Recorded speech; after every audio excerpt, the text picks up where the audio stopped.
Alaikum, my brothers and sisters. Islam is the name of power in both its spiritual and material aspects. And one who follows Islam, God gives him supernatural powers. I'm not kidding. I'm not talking about Superman, whom have you seen several times in different Hollywood movies. I'm not talking about Batman or Spider-Man or any other fictional character.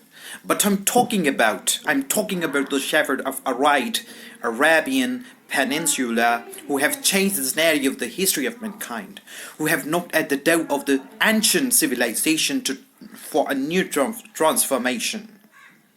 And I'm talking about those great fighters who fought against the enemies of God with barehanded.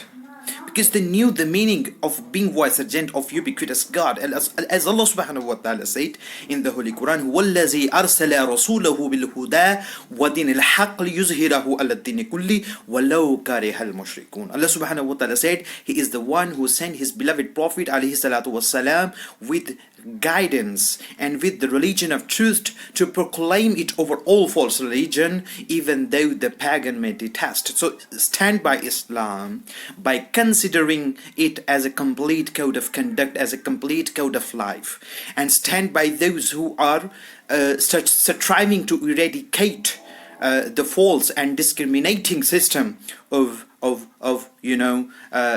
capitalism and communism. Thank you so much.